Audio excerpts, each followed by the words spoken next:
In the year 2150, Earth had transformed into a technological marvel, a unified planet where nations collaborated to overcome challenges.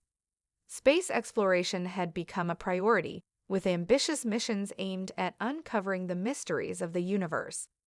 Amid this backdrop, a team of astronauts aboard the U.S. Odyssey was conducting a routine exploration of Mars when they stumbled upon an astonishing find. Hidden within a canyon, partially buried under centuries of dust and rock, lay a massive alien artifact, its intricate carvings shimmering faintly in the Martian sunlight. The team, led by Captain Aidan Scott, marveled at the discovery. They worked diligently to excavate the object, revealing its full form, a colossal, triangular structure adorned with glyphs that seemed to pulse with a strange energy. Excitement and anxiety coursed through the crew as they set up their equipment to analyze the artifact. Dr. Elena Vargas, a brilliant astrophysicist, had been eagerly waiting for such a moment. Her passion for uncovering the secrets of the cosmos was matched only by her curiosity about the possibility of intelligent life beyond Earth. As they activated their equipment, a low hum resonated from the artifact, sending shivers down their spines. Suddenly, a holographic projection flared to life, illuminating the dark canyon with vibrant colors. An alien figure emerged, its features ethereal and otherworldly. It spoke in a language they could not understand, but images filled their minds. A race of beings, once prosperous, now reduced to dust and shadows. The message was urgent, a dire warning of an entity known as the Celestial Shade, a cosmic force that consumed stars and civilizations alike. The projection faded, leaving the team in stunned silence. Captain Scott felt the weight of the moment pressing down on him. They had uncovered a truth that could change everything. The Celestial Shade was not just a myth, it was a real threat, and it was coming. He quickly called for an emergency transmission back to Earth, knowing the importance of what they had found. Back on Earth, the news spread like wildfire. Governments scrambled to respond, convening an emergency summit. The United Nations transformed into the Earth Coalition, a body aimed at unifying the planet's efforts against the impending doom. Discussions raged over the best course of action: military intervention to protect Earth or scientific exploration to understand the nature of the Celestial Shade. Tensions rose as nations argued over resources and strategies, while the clock ticked down. In the midst of the chaos, Dr. Vargas emerged as a voice of reason. Drawing on her expertise, she proposed a radical plan to harness energy from a nearby black hole, Ether's grasp, to create a protective shield around Earth. Her vision was met with skepticism, but as the threat loomed closer, she garnered support from unexpected allies. As a sense of urgency filled the air, Captain Scott and Dr. Vargas exchanged determined glances, both recognizing the gravity of the situation. They understood that humanity's survival depended on their ability to unite and innovate. The first step toward a solution lay in their hands, but time was running out. With a sense of purpose igniting within them, they prepared to assemble a team, knowing that their journey into the unknown would lead them to confront not only the darkness threatening their world, but also the depths of their own humanity. The Earth Coalition convened at a sprawling complex, its walls lined with digital displays showcasing live feeds from around the globe. Scientists, military leaders, and politicians gathered in tense anticipation.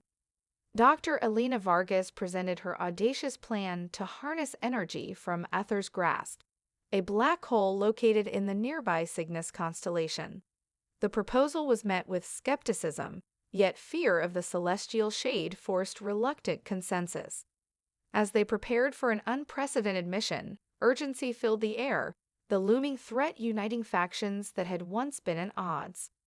Captain Aidan Scott stood at the forefront of the effort, selected to lead the mission due to his experience and calm demeanor under pressure. He met Dr. Vargas in the command center, where they reviewed their equipment and mission objectives. Together, they finalized the team, a diverse group of specialists, each chosen for their expertise. Among them were Lieutenant Ravi Patel, a seasoned engineer, and Dr. Sarah Wu, a brilliant astrophysicist whose insights into black holes were unparalleled. The day of departure arrived, and the U.S. Odyssey was prepped for its journey. The sleek vessel was equipped with state-of-the-art technology designed for deep space exploration. As the crew boarded, Scott took a moment to observe his team, sensing the mix of fear and determination in their eyes. They were embarking on a mission that could either save humanity or lead to its demise. He felt a pang of responsibility, aware that their lives depended on his leadership. As the Odyssey launched into the void, the crew's initial excitement quickly shifted to anxiety. The vastness of space stretched before them, a cold, dark expanse filled with uncertainty. With each passing moment, the reality of their mission settled in. They were traveling toward a black hole, a region where the laws of physics twisted and distorted. Days passed, and the crew maintained a grueling schedule, calibrating equipment and preparing for their arrival at Ether's grasp. As they ventured deeper into space, the ship encountered a series of cosmic storms that rocked the vessel, forcing the crew to work in tandem to stabilize their trajectory. Lieutenant Patel's technical skills proved invaluable as he deftly repaired systems under pressure, his focus unwavering amid the chaos. Meanwhile, Dr. Vargas and Dr. Wu collaborated closely, diving into discussions about the mechanics of the black hole. They delved into theories of gravitational waves and energy extraction, each moment feeding their excitement about the discoveries that awaited them. Yet, in the quiet moments, doubt crept in. The celestial shade was still out there, consuming stars and shadows. As they neared Ether's grasp, the ship entered a field of swirling light and darkness, and the tension intensified. Captain Scott sensed the shift in mood as they approached the event horizon.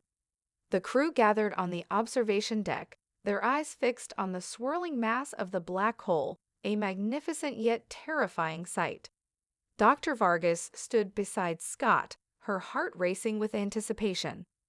"Are we ready for this?" she asked, her voice steady despite the uncertainty that loomed. "We have to be," Scott replied, his gaze unwavering. "For Earth." With that resolve, they initiated the energy collection process. The ship trembled as they began to extract the energy needed for their protective shield.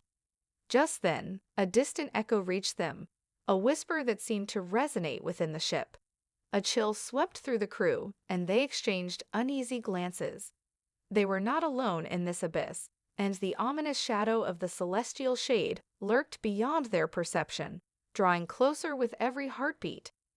The realization that their mission was fraught with danger intensified their determination to succeed. Failure was not an option.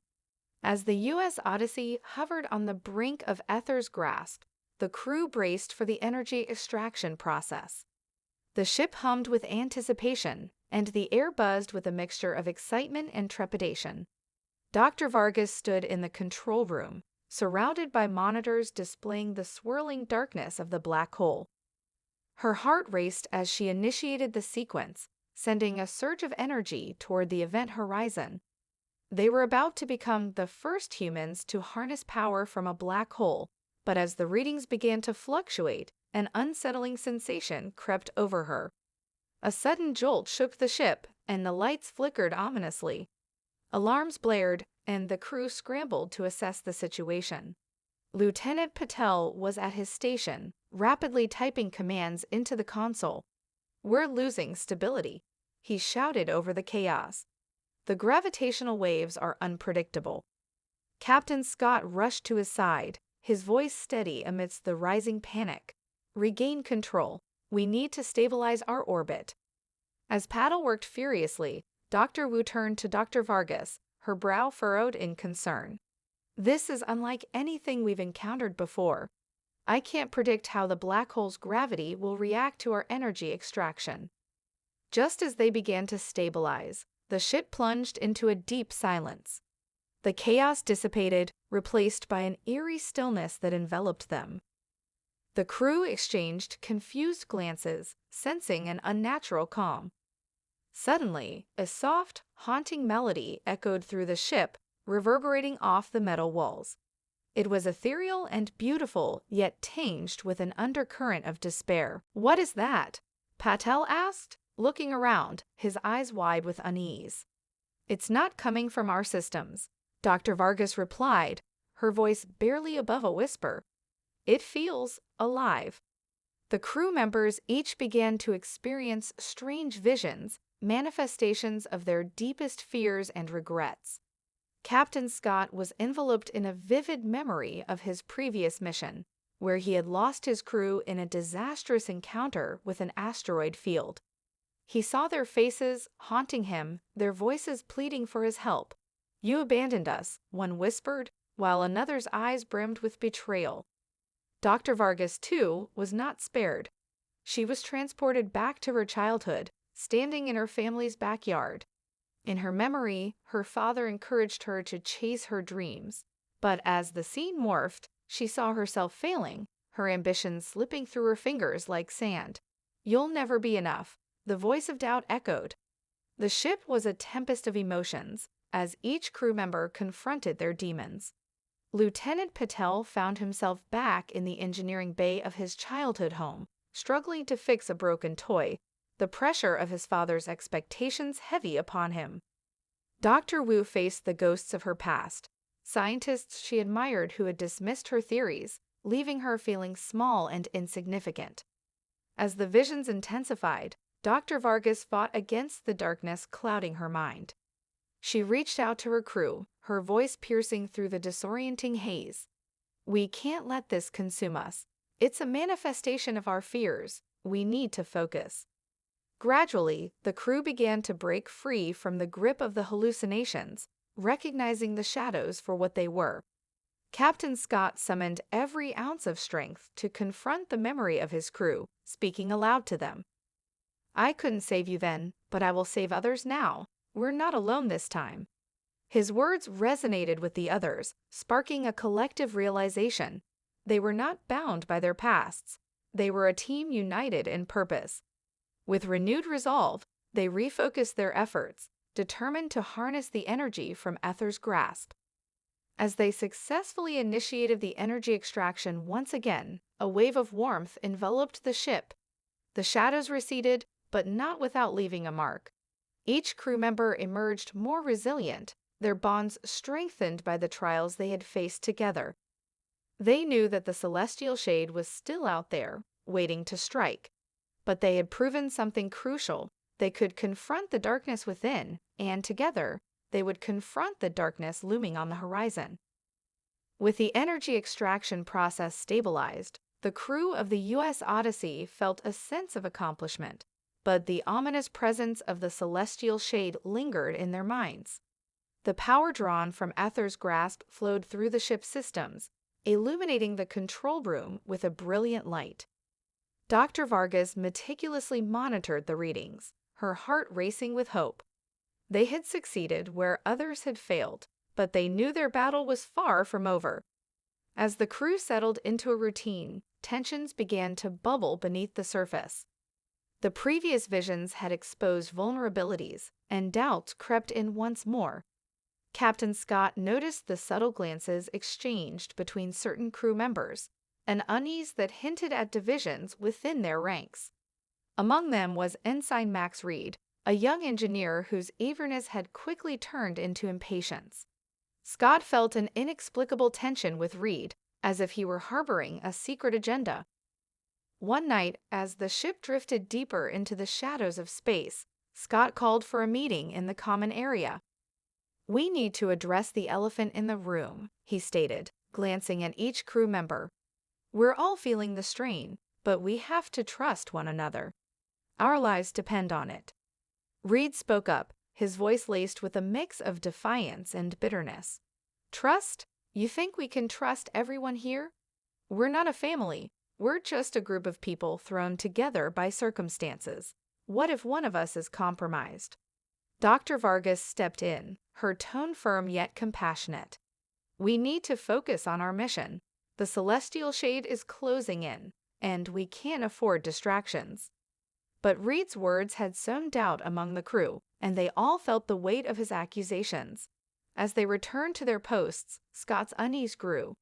Later that night, while monitoring the systems, he caught Reed sneaking around the energy core, his movements furtive and suspicious. "Ensign," Scott called, stepping into the dim light of the chamber. "What are you doing?" Reed's expression shifted from surprise to hostility. "Just making sure everything is functioning properly, Captain. Can't be too careful, right?" Scott narrowed his eyes, sensing something off about Reed's demeanor. "Get back to your station. We'll discuss this in the morning." The following day, an urgent alarm blared through the ship, pulling the crew from their tasks. "We've detected an anomaly," Dr. Wu shouted from her station, panic threading through her voice. "It's moving fast, right towards us." The ship shuddered as the celestial shade materialized on their sensors, its shadowy tendrils reaching out like fingers.